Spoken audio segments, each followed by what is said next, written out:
first time I looked at Forge World and I was like, oh, hey, cool, that's, oh, holy, you guys did what? There's just way too much. You can't keep it all in your head at once. It was so beyond our production capability. We were just like, you know, that's crazy. We can't do that. I couldn't stop the artist who started creating it.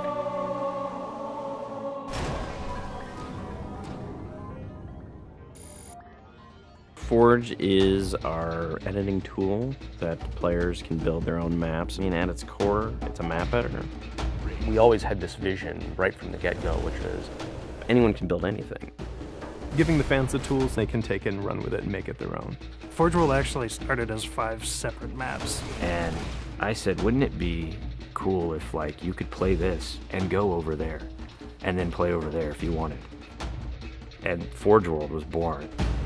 There were a lot of people telling us that, no, you cannot ship this as one big map. We have this awesome new automatically generated LOD system called impostering that makes objects that are really far away really cheap to draw. We're pushing what we can do with the Forge budget, so that lets us have many more objects up on the screen at once, which lets us put more objects into Forge. Interesting to take the Banshee or Falcon out for a spin in Forge World, because it actually takes a while to get from one end to the other. The second you come into the space, you should know that you're on Halo. Our old friend, the Forerunners, come back, because the Forerunners create all sorts of cool, interesting pieces of geometry. We wanted to give people a variety of locations that they could forge in a different way. So a gulch, an island, an interior, a very small outdoor pocket, and then the rock, which was kind of based off Ascension. Let's use a lot of interesting parts in it so that people can manipulate it or we can change it. Why don't we bring back Blood Gulch and carve it all up into pieces so that people can start manipulating it in interesting ways. And then Sanctuary was the other one. The Cage and Paradiso, that's just Chad and I playing with the map editor and actually building cool maps within Forge World. I mean, we were doing that exactly how the fans would do that. we definitely looked at what we did in Halo 3 and said, what can we learn from this?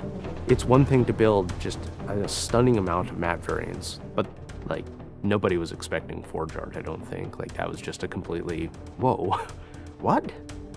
The Rube Goldberg machines, yeah, those are everywhere. In Halo 3, it was cool that you could move things around, but it was still kind of clunky. And we're like, we have to make this better. What are some of the tricks that the community is using, and how can we make those not be tricks and just make those be tools? We took that stuff and made it like a real feature. There's normal, phased, and fixed. So normal is like Halo 3 style, you know, it bumps into stuff when you let it go and it falls to the ground and moves around and stuff. And fixed is the same thing, except when you let it go, it stays exactly where it was. And then phased is the coolest because it means that while you're editing the object, it's not actually interacting with the environment. You can put it through a wall, you can put it, you know, through other objects. Which changed everything for Forge, like immediately. It's much easier to build a Forge space. There's snaps and rotates and degrees and units that you can move things. You can be very precise. The camera controls, it's actually really good for object placement because like little touches on the stick don't translate into really sudden jumpy movements. And then we also have a fine editing mode. You click the stick in and then your camera starts moving very slowly. You're not spending like 3 hours trying to get one block to line up directly to 3 other blocks. You can select individual objects and say, get rid of all the objects of this type. So if you're trying to get rid of all the spawn points on a map because you want to go and replace all the spawn points, you can do that. You can do custom colors. You can take these Forge pieces and say, hey, that's blue. So the blue base can truly look like the blue base. Reach's expanded sandbox includes new things like, you know, jetpacks. And if people want to build some sort of 3D map and really make use of the jetpack, they can do that now. Custom game options and Forge go together like peanut butter and jelly. You're able to do things with game types that people might not even expect. My favorite example is King of the Hill, where the warthog is the hill. I'm super excited to see what people do with it when it goes out, because there's so much crazy stuff in there that's amazing.